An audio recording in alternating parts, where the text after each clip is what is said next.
வடமேற்கு பாதிக்கப்பட்டால் ஒரு வீட்டில் இளம் பெண்ணாக இருந்தாலும் இளம் ஆணாக இருந்தாலும் நிச்சயமாக காதல் திருமணம் செய்து கொள்வார், இல்லைன்னா டிவோர்ஸ்.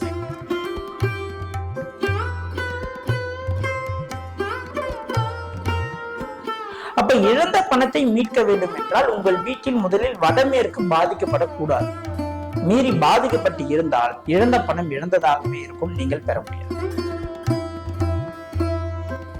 நியூஸ் ரீடரா இருக்கவங்க, ரிப்போர்ட்டரா இருக்கவங்க, யூடியூப்ல ஒர்க் பண்றவங்க, அப்புறம் வந்து பாத்தீங்கன்னா இந்த பத்திரிகையாளராக இருக்கிறவங்க, இந்த வீடியோட நியூஸ் பேப்பர் போடுறாங்க அவங்க வீடு,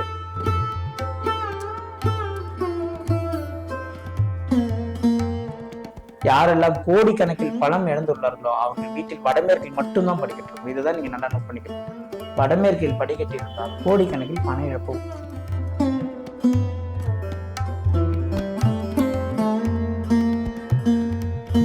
முதலில் ஒரு கம்பெனி நிறுவனம் பெரிய லெவல்ல வளரணும் அப்படின்னா அந்த கம்பெனியில வேலை செய்யறவங்களுக்கு உணவை அவர்கள் தான் வழங்க வேண்டும்.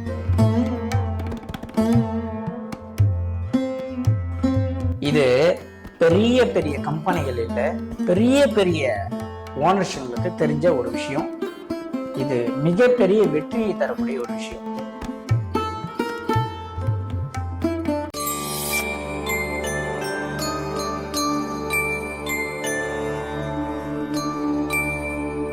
டெம்பிள் எக்ஸ்பிரஸ் நேயர்களுக்கு வணக்கம். இழந்த பணத்தை எப்படி மீட்டெடுக்கலாம், எந்த ராசிக்காரங்க எந்த திசையில இருக்கக்கூடாது அப்படிங்கறத டீட்டெயிலா பேச போறோம். நம்ம கூட இன்னைக்கு ALP ஜோதிடர் சம்மன் சுப்பிரமணி சார் இருக்காங்க. வணக்கம் சார். வணக்கம் மேடம். சார், ஒருத்தங்க இழந்த பணத்தை எப்படி சார் மீட்டெடுக்கிறது?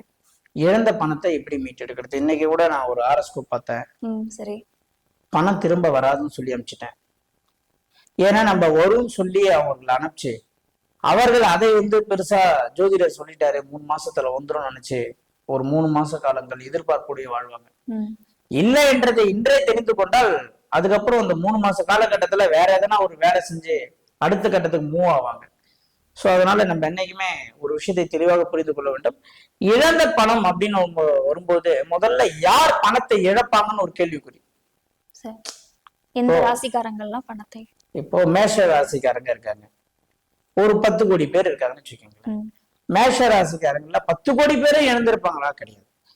12 ராசியையும் பணத்தை இழந்திருப்பார்கள். 27 நட்சத்திரத்திலையும் பணத்தை இழந்திருப்பாங்க. 12 லக்னத்திலையும் பணத்தை இழந்திருப்பாங்க. இதுல வந்து ஒரே விஷயம், ஜோதிடம் இன்றும் நிறைய பேர் ஜோதிடம் வந்து பொய், ஜோதிடர்கள் பொய்ன்னு சொல்லக்கூடியதுக்கு காரணம் என்னன்னு கேட்டீங்கன்னா, சந்திரனை மட்டுமே வைத்து நாம் சில விஷயங்களை தெரிஞ்சுக்கிறதுனால மட்டும்தான். நீங்க கேட்கிற கேள்வி என்ன, எந்த ராசி பணத்தை இழந்துரும்? ராசிக்கும் பணம் இழப்புக்கும் சம்பந்தம் இல்லை. நம்ம கேட்கிற கேள்விகள் எல்லாமே நம்ம யூகிக்கிற விஷயங்கள் எல்லாமே என்னன்னா, எந்த ராசிக்கு வண்டி அமையும், எந்த ராசிக்கு வீடு எப்படி அமையும், எந்த ராசி ராசி ராசி அந்த சந்திரன் வைத்து மட்டுமே நம்ம எடுக்கிறதுனால இங்க எல்லா கணக்குமே தப்பா போய். ஏன்னா ஒரு பணத்தை இழப்பதற்கு ராசி மட்டுமே காரணம் கிடையாது, பல காரணம் இருக்கு.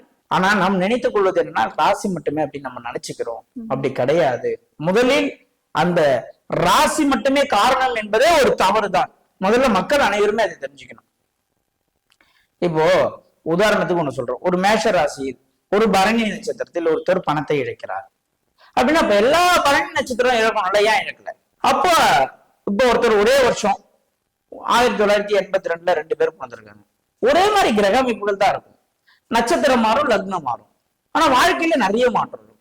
இதுதான் நான் மீண்டும் மீண்டும் சொல்கிறேன், ஒரு விஷயத்தை ராசியை மட்டுமே வைத்து நீங்கள் பார்க்கக்கூடிய தெரிந்து கொள்ளக்கூடிய நிறைய விஷயங்களால் நீங்கள் பெரும் அளவில் தோத்து போயிடுவீங்க. அப்ப எதன் அடிப்படையில சார் அவங்களோட பண இழப்பு ஏற்படுது? அவங்களுடைய தசையும் அவர்களுடைய புத்தியும் முதல்ல பார்க்கணும். சரி. உங்களுக்கு என்ன தசை நடக்குது, என்ன புத்தி நடக்குது, அந்த தசைக்கும் புத்திக்கும் 2ஆம் அதிபதி எப்படி இருக்காரு, நிலைமை, அவருடைய நிலவரங்கள் எப்படி இருக்கு, இந்த காலகட்டத்தில் உங்களுக்கு சாதகமா இருக்குமா பாதகமா இருக்குமா அப்படின்றதை நீங்கள் தெளிவா தெரிஞ்சுக்கினதா.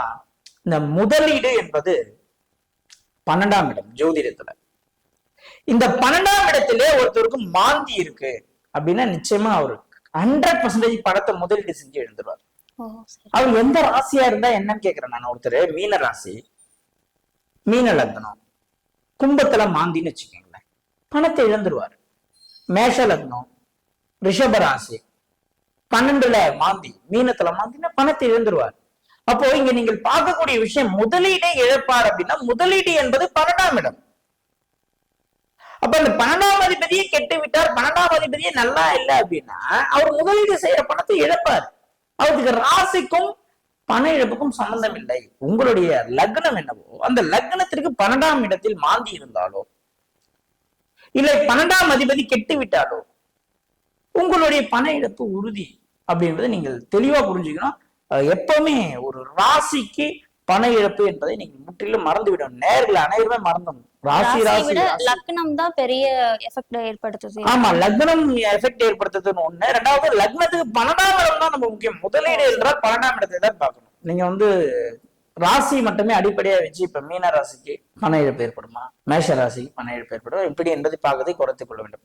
இதை இப்போதைக்கு நீங்க கேட்ட கேள்விக்கு ஓரளவுக்கு நம்ம ஒரு ப்ரெடிக்ஷன் சொல்லணும் அப்படின்னா மீன ராசிக்கு இந்த காலகட்டங்கள்ல பண இழப்பு ஏற்படும் மட்டும் சொல்லலாமே. எப்பவுமே மீன ராசிக்கு பண இழப்பு ஏற்படுது. ஏன்னா இப்ப அந்த மீன ராசி ராகு கிராஷ் பண்றாரு கோச்சாரத்துல. அப்ப இவங்க என்ன பண்ணுவாங்க, பெரும்பாலான மீன ராசி நேயர்கள் வெளிநாடு செல்வார்கள், ஷேர் மார்க்கெட்ல பணத்தை விடுவாங்க, கேம்பிளிங்ல பணத்தை விடுவாங்க, மாயையில பணத்தை விடுவாங்க, லாட்டரியில பணத்தை விடுவாங்க.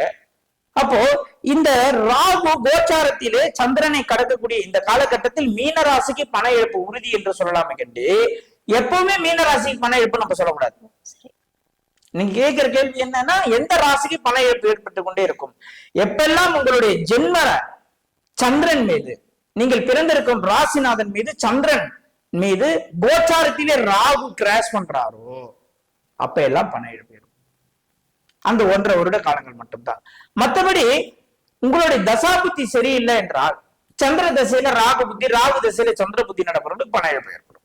இதுக்கு ஏதாச்சும் பரிகார முறை இருக்கா சார்? ஏஎல்பி முறை இல்ல, பரிகாரம் என்பது நீங்க எல்லாம் என்ன நினைச்சுக்கிறாங்கன்னா, நான் சொல்லுகின்ற ஒரு கோவிலும் புத்தகத்தை பார்த்தோ பேஸ்புக் மூலியமாவோ யூடியூப் மூலியமாவோ தெரிந்து கொண்டு படித்துக் கொண்டு இல்லை விக்கிபீடியாவில தெரிந்து கொண்டு சொல்லக்கூடிய கோவில்கள் ஆலயம் அல்ல.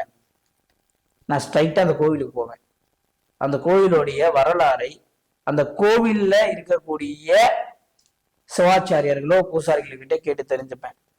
பிறகு நான் மறுபடியும் நான் ஜாதகம் பார்த்து என் கிளைண்ட் அங்க அனுப்புவேன். எல்லாரையும் அனுப்ப மாட்டேன், அந்த கோவில் ரிலேட்டடா வரக்கூடிய ஜாதகங்களுக்கு அனுப்புவேன். போயிட்டு வந்தவொடனே ஃபீட்பேக் சொல்லுவோம்னு சொல்லுவேன். சொன்னது பிறகுதான் யூடியூப்லயே பேசுவேன். இது என்னுடைய வழக்கம், இது பழக்கம்னு சொல்லலாம். அப்போ இங்க ஒருத்தர் பணத்தை இழந்து விடுகிறார், ஏமாந்து விடுகிறார். இவருக்கு ஒரு கோயிலுக்கு போனா பணம் கிடைச்சிருமானா, நான் கூட ஒரு வீடியோல பேசியிருக்கிறேன், தொப்பூர் தர்காவுக்கு போனா இழந்த பணம் முந்துரும் சொல்லியிருக்கேன். ஆனா நீங்க ஷேர் மார்க்கெட் பண்ணி இழந்துட்டீங்க பணத்தை, இல்ல வேற ஏதோ டபுள் பணமா ரிட்டர்ன் வரும் சொல்லி ஒரு மாயையில போய் பணத்தை ஏமாந்துட்டீங்கன்னா இந்த பணம்லாம் வராது. எந்த பணம் இழந்த பணம் வரும்? நீங்க சீட்டு போட்டுருக்கீங்க, அந்த அமௌண்ட் உங்களுக்கு ஒன்றும் வரலன்னா வரும். கேஸ் நடக்குது, உங்களுக்கு செட்டில்மெண்ட் வர வேண்டியதுன்னா வரும். ஃப்ரெண்டு கிட்ட கொடுத்தீங்க ஹெல்ப் பண்ணு, அவரால் உங்களுக்கு திருப்பி தர முடியலன்னா அந்த பணம் தான் வரும். நம்ம சொல்ற கோவில் மூலியமா நீங்க அபிலாசையில் போய் ஒரு விஷயத்தை மாயையில செய்துவிட்டு அந்த பணம் வருமானது கேட்கக்கூடாது. ரீசனபிளா இருக்கக்கூடிய விஷயத்துக்கு மட்டும் இந்த பணம் ரிட்டர்ன் வரும். ஓகே சார், இப்போ ஜாதக முறைப்படி இல்லாம ஜென்ரலா ஒருத்தவங்க கடன் தொழில இருந்து விடுபடணும் அப்படின்னா அவங்க என்ன மாதிரியான முறைகளை பின்பற்றணும்? முதல்ல கடன் தொழில இருந்து ஒருத்தவங்க விடுபடணும் அப்படின்னா அவங்க வீட்டில் வடமேற்கு பாதிப்பு இருக்கக்கூடாது. நீங்க எத்தனை கோடி வாஸ்துவ நம்பட்டும் நம்பாமல் போட்டோம், ஜோதிடம் பொய் என்று சொல்லட்டும், ஜோதிட பொய் என்று சொல்லட்டும், யாராக வேணாலும் இருக்கட்டும், ஒரு வீட்டில் அவங்க வீட்டுல வடமேற்கு பாதிப்பு இருந்தனா அவங்க கடன்காரன், அவ்வளவுதான். பாதிப்புனா எப்படி சொல்றீங்க சார்? இப்போ வடக்கும் மேற்கும் சந்திக்கக்கூடிய இடத்தில் மதர்வால்குள்ள, அதாவது தாய் சவத்துக்குள்ள படிக்கட்டு இருக்கு, இல்ல கேட்டுக்குள்ள படிக்கட்டு இருக்கு, இல்ல பள்ளம் இருக்கு, இல்ல நார்த் வெஸ்ட்ல ஒரு பாத்ரூம் இருக்கு, அந்த பாத்ரூம் மட்டும் கொஞ்சம் நம்மளுடைய 4 லெவல்ல கூட கம்மியா இருக்கு. நார்த் வெஸ்ட்ல நேரடியா ஒரு தெரு குத்துது. நார்த் வெஸ்ட்ல, அதாவது வடக்கு பார்த்த வீட்டில் மேற்கு ஒட்டி வாசல் இருக்கு. இந்த மாதிரியா இருக்கக்கூடிய அனைவருமே அனைத்தையும் இழந்து விடுவார்கள். அனைத்தையும் இழப்பதற்காகவே இந்த மாதிரி வீட்டுல அவன் பிரபஞ்ச கூட்டமே கூடி வைக்குது. இதுல யாருன்னா ஒருத்தர் விதி விலக்கான்னு கேட்டீங்கன்னா ஒருத்தர் கூட இல்லை, ஒரு ஆள் நீங்க காட்ட முடியாது. ஏன்னா இது பஞ்சபூத தன்மையில் இயங்கக்கூடிய தன்மை. நிலம், நீர், காற்று, நெருப்பு, ஆகாய தத்துவத்துல இயங்குது. காற்று மூளைதான் வாயு மூளை. ஒருத்தர் கடன் எப்படி ஆவாங்கன்னா, மனசு கெட்டு போச்சு, மனசு சரியில்லைன்னா அவன் பண்ற விஷயம் எல்லாமே சரியில்லாம போயிடும். ஒன்றும் இல்லை, ஒருத்தருக்கு சுகர் இருக்கு, ட்ரீட்மெண்ட் பார்க்குறாரு, மாத்திரை போடுறாரு, சுகர் கம்மியாகல. அதே ஏஜ் பர்சன் ஒருத்தர் நல்லா ஸ்வீட் சாப்பிட்றாரு, ஆனால் அவருக்கு சுகரே வரல. காரணம் என்னன்னா, அவர் வாழ்க்கையை அனுபவிக்கிறார், ஜாலியா இருக்காரு, பேர பசங்க, குழந்தை, பையன், லைஃப் செட்டில்டு, ஹாப்பியா வாழற. ஒருவன் சந்தோஷமாக வாழும்போது அவன் உடல் உறுப்புகள் கூட அவனுக்கு சாதகமாக தான் வேலை செய்யும். இதுதான் நீங்க தெரிஞ்சுக்கணும். நீங்கள் மன ரீதியாக பாதிக்கப்பட்டால் உங்கள் உடல் உறுப்பும் சேர்ந்து பாதிக்கப்படும். இதை நீங்கள் தெளிவா புரிஞ்சுக்கணும். நீங்கள் மன ரீதியாக எப்பப்பெல்லாம் பாதிக்கப்படுறீங்களோ அப்பெல்லாம் நீங்க எடுக்கிற முடிவும் தவறான முடிவா இருக்கும். தவறான முடிவா இருந்தால் தவறான ரிசல்ட் தான் உங்களுக்கு வந்து சேரும். நீங்க என்ன இன்புட் கொடுக்குறீங்களோ, என்ன அவுட்புட் அதான். அப்போ வடமேற்கு என்பது ஒரு இன்புட்டா நீங்க எடுத்துக்கணும். அந்த இடத்துல ஒரு தவறு நடந்துருச்சுன்னா உங்க மனசு கெட்டு போச்சு நடத்தும். அப்ப மனசு கெட்டு போனோம் என்ன பண்ணுவான்னா, தப்பான கால்குலேஷனை மட்டுமே போடுவான். எத்தனை கோடி சம்பாதிக்கலாம், இவங்க கிட்ட வட்டி விட்டா எவ்வளவு பணம் ரிட்டர்ன் வரும், எத்தனை வருஷத்துல நம்ம எவ்வளவு பெரிய ஆள் ஆகலாம். வடமேற்கு பாதிக்கப்பட்டால் ஒரு வீட்டில் இளம் பெண்ணாக இருந்தாலும் இளம் ஆணாக இருந்தாலும் நிச்சயமாக காதல் திருமணம் செய்து கொள்வார்கள், இல்லைன்னா டிவோர்ஸ் ஆயிடுவாங்க. அரேஞ்ச் மேரேஜ் பண்ணா டிவோர்ஸ் ஆயிடுவாங்க. அவங்களா போய் லவ் பண்ணி அப்பா அம்மா விட்டு பிரிஞ்சு போயிட்டாங்கன்னா ஓரளவுக்கு பேலன்ஸ் பண்ணி வாழ்வாங்க. இப்போ அந்த வடமேற்குல இருக்கக்கூடிய பள்ளத்தை அவங்க நிரப்பிட்டாங்கன்னா அவங்க லைஃப் கொஞ்சம் மாறுறதுக்கு ஏதாவது, அது எந்த ராசியாகவும் இருந்தாலும் அந்த வடமேற்கு சரி பண்ணா உங்க லைஃப் நல்லா ஆயிடும். இழந்த பணத்தை மீட்பதற்கு ஒரே வழி உங்கள் வீட்டில் இருக்கக்கூடிய வடமேற்கு மூலையை சரி செய்ய வேண்டும். இப்போ ஒருத்தர் கோடிக்கணக்கில் கனவு, அவங்க வீட்டுல போய் பாத்தீங்கன்னா வடமேற்குல படிக்கட்டு இருக்கும். ஒருத்தர் கோர்ட்டு கேஸ்ன்னு போயின்னு இருக்காரு, அவங்க வீட்டுல போனா வடமேற்குல படிக்கட்டு இருக்கும். ஒருத்தர் வந்து பாத்தீங்கன்னா அவங்க வீட்டுல கர்ப்பப்பை பிரச்சனை இருக்கும், அவங்க ஒய்ஃபுக்கு, இப்போ வடமேற்குல படிக்கட்டு இருக்கும். அவங்க பசங்க லவ் பண்ணி திடீர்னு யாரா போய் கல்யாணம் பண்ணிப்பாங்க, போனா வடமேற்குல படிக்கட்டு இருக்கும். இல்ல அவங்க மூத்த பொண்ணுடைய லைஃப் டிவோர்ஸ் ஆயிருக்கும், போனா வடமேற்குல படிக்கட்டு இருக்கும். மூத்த பையனுடைய லைஃப் டிவோர்ஸ் ஆயிருக்கும், போனா வடமேற்குல படிக்கட்டு இருக்கும். அப்போ நீங்கள் எந்த ராசியாக இருந்தாலுமே வடமேற்கில் படிக்கட்டு இருந்தா ஒரே பலன் தான். இல்ல மேஷ ராசிக்கு வேற, ரிஷப ராசிக்கு வேற நம்ம பிரிக்க முடியாது. அப்ப இழந்த பணத்தை மீட்க வேண்டும் என்றால் உங்கள் வீட்டில் முதலில் வடமேற்கு பாதிக்கப்படக்கூடாது. மீறி பாதிக்கப்பட்டு இருந்தால் இழந்த பணம் இழந்ததாகவே இருக்கும், நீங்கள் பெற முடியாது. இப்போ வடமேற்கு பத்தி சொல்லிட்டு இருந்தீங்க. இப்போ வட பகுதியில வந்து இப்போ ஒருத்தரோட வீட்டு மெயின் வாசல் இருக்கு அப்படின்னா எந்த லக்னக்காரங்களுக்கு அதெல்லாம் இருக்கக்கூடாது சார்? லக்னக்காரர்களுக்கு இருக்கக்கூடாதுன்னா வடக்கு பார்த்த வாசல் யாருக்கெல்லாம் நிச்சயமாக புதன் வக்ரமாக இருக்கிறதோ அவர்கள் வடக்கு பார்த்த வாசலில் இருக்க. மீறி இருந்தால் என்ன ஆகும்? தோத்துருவாங்க, வாழ்க்கையில தோத்துருவாங்க. நீங்க லக்ன ராசியை விட்டுருங்க, கிரகத்துக்கு வந்துருங்க.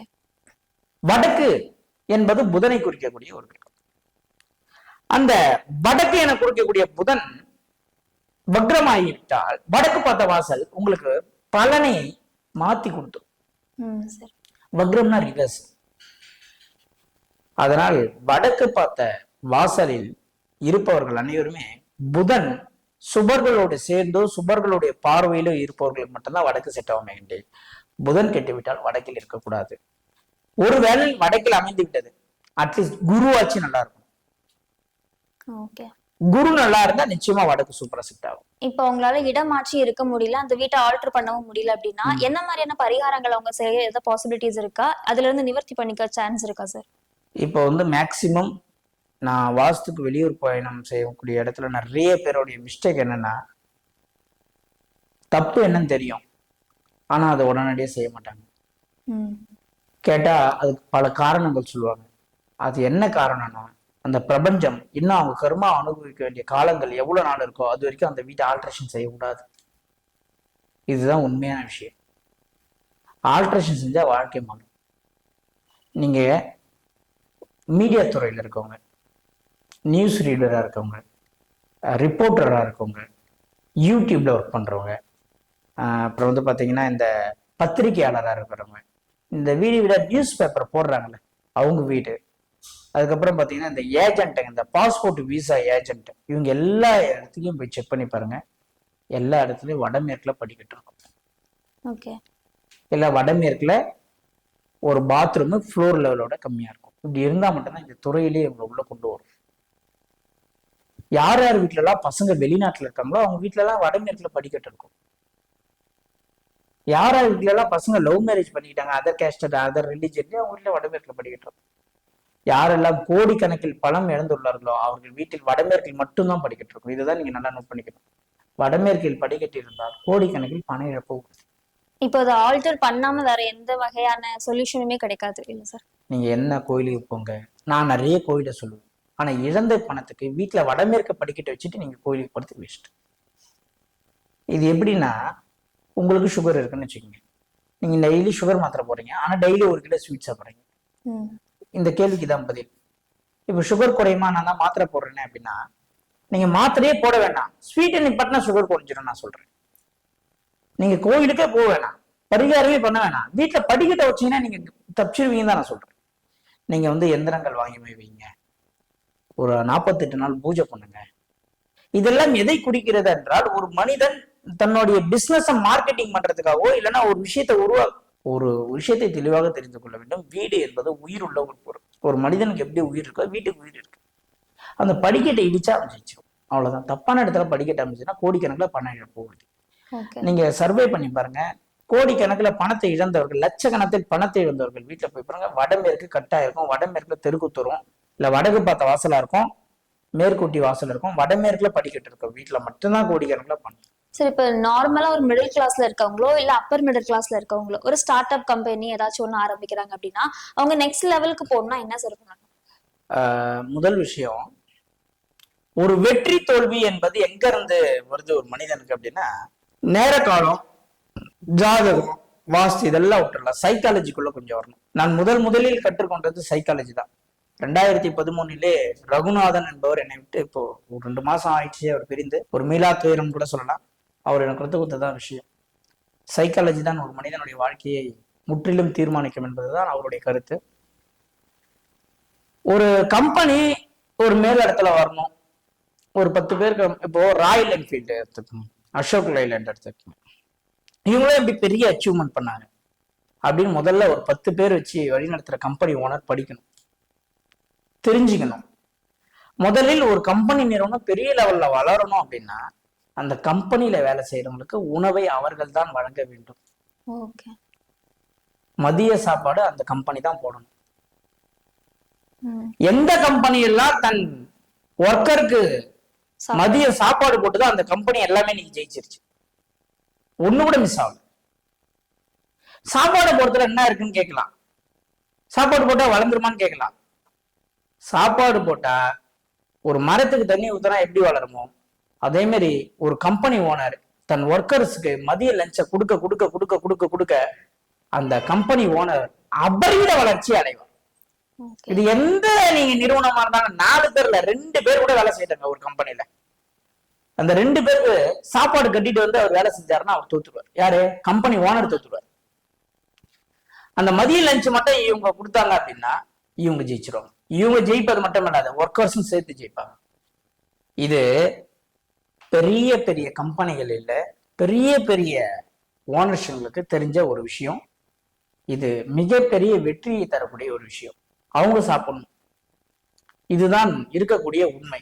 சாப்பாடு போட்டு தோத்து போச்சு ஒரு கம்பெனின்னு எதனா நீங்க லிஸ்ட் சொல்லுங்க, கிடையாது.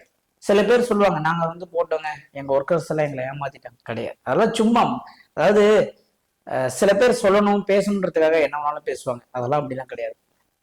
உண்மையிலே ஆத்மார்த்தமா ஒரு கம்பெனில ஒரு ஒர்க்கருக்கு ஒருத்தர் மதியம் லஞ்சு போட்டாருன்னா, அது மிடில் கிளாஸா இருந்தாலும் சரி, லோயர்ல இருந்தாலும் சரி, அது மிகப்பெரிய ஹிட் அடிச்சிடும், மிகப்பெரிய ஹிட் அடிக்கும். இது உண்மையான விஷயம். இங்க சென்னையில பெருங்குடி, சிப்கார்டு இது எடுத்துக்கங்க, நம்ம ராயல் என்ஃபீல்டு இருக்கக்கூடிய உரகடம் எடுத்துக்கங்க, இல்லைன்னா அம்பத்தூர் ஓட்டி எடுத்துக்கங்க, இங்கெல்லாம் போங்க, ஒரு சர்வே பண்ணுங்க. அதுல எந்தெந்த கம்பெனிலாம் மதியம் லஞ்சு ஓனர் கொடுக்குறாருன்னு பாருங்க. அந்த ஓனருக்கு எப்பவுமே எவ்வளவு பெரிய பிரச்சனை வந்தாலும் போயிடும். ஒர்க்கர்ஸுக்கும் நல்ல ஒரு டெவலப் இருக்கும், ஓனருக்கும் நல்ல ஒரு டெவலப் இருக்கும். இது உண்மையாக பல விஷயங்கள் தெரிந்த நபர்கள் இது நிச்சயமாக இன்றைக்கும் கடைபிடிச்சிட்டு தான் வராங்க. Super sir. இப்போ சாப்பாடு தவிர இந்த ஓரையில இந்த விஷயங்கள் பண்ணா அந்த கம்பெனிக்கு அபரிமிதமான ஒரு வளர்ச்சி இருக்கும் அப்படின்னா என்ன சார்? ரைட். நிச்சயமா உண்மையிலே ஒரு கம்பெனி மிகப்பெரிய அளவுல வளரணும் அப்படின்னா, அந்த கம்பெனியில செக்யூரிட்டின்னு ஒருத்தர் வைக்கிறீங்க இல்லையா, கால் பாதிக்கப்பட்டவர்கள் இல்லைன்னா அதே இடத்துல தங்கக்கூடிய செக்யூரிட்டிஸ், இதுல ஒரு சூட்சமம், மிகப்பெரிய சூட்சமம் ஒன்று இருக்கு. சரி, இதெல்லாம் கூட இல்ல, எல்லாருக்கும் புரியுற மாதிரி சொல்றேன். இப்போ ஒருத்தர் இரும்பு கம்பெனி வச்சிருப்பார், ஒருத்தர் பிளாஸ்டிக்ல வச்சிருப்பார், ஒருத்தர் கார் கம்பெனி வச்சிருப்பார், லெதர் கம்பெனி வச்சிருப்பார், எது வேணாலும் வச்சிருப்பார். உங்களுடைய கம்பெனி பெரிய லெவல்ல வளரணும் அப்படின்னா நீங்க ஒரு லெதர் கம்பெனி வச்சிருக்கீங்க. இப்ப இந்த லெதர் கம்பெனி ஓனர் பெரிய லெவல்ல சக்சஸ் ஆகணும் அப்படின்னா இவர் என்ன பண்ணணும்னா வருடத்திற்கு ஒரு முறை நேர கிளம்பி ஆடு மாடு வளர்க்கக்கூடிய கிராமங்களுக்கு போயிடணும். ஓகே. அந்த குடும்பங்கள் இருக்குல்ல, அந்த குடும்பங்களுக்கு ஒரு 2 மூட்டை அரிசி, 10 கிலோ நல்லெண்ணெய், 10 கிலோ பருப்பு, ட்ரெஸ்ஸுன்னு வாங்கி கொடுத்து அவங்கள உற்சாகப்படுத்தும். இது நான் சொல்வது சில பேருக்கு சிறிய விஷயமாக தெரியலாம், ஆனால் ஒரு மனிதனுடைய பெரிய வெற்றிக்கு பின்னாடி இருக்கக்கூடிய சிறிய விஷயம் இதுதான் என்பதை நான் ஒன்னும் உடைச்சு பேசுறேன். இப்போ லெதர்னா கால்நடை வச்சிருக்கவங்களோட குடும்பத்துக்கு. ஒருத்தர் இரும்பு கம்பெனி வச்சிருக்காரு, நேரா போயிடும் இந்த முதியோர் இல்லங்களுக்கு போயிட்டு இவங்களால முடிஞ்ச ஃபண்டை என்ன பண்ணீங்கன்னா அந்த முதியோர் இல்லத்துக்கு கொடுத்து ஒரு 10 நாளைக்கு இவங்க ஸ்பான்சர்ல சாப்பாடு போட்டு உங்கள் துறை சார்ந்த விஷயங்களில் மட்டுமே தான் நீங்கள் ஒரு விஷயத்தை கவனமாக செலுத்தினால் நீங்க ஜெயிப்பீங்க. ஒருத்தர் டெக்ஸ்டைல்ஸ் வச்சிருக்காரு, இவர் என்ன பண்ணணும்னா அநாத ஆசிரமங்கள்ல இருக்கக்கூடிய குழந்தைங்களுக்கு வருஷத்துக்கு ஒரு வாட்டி ட்ரெஸ் தானமா கொடுத்துடணும்.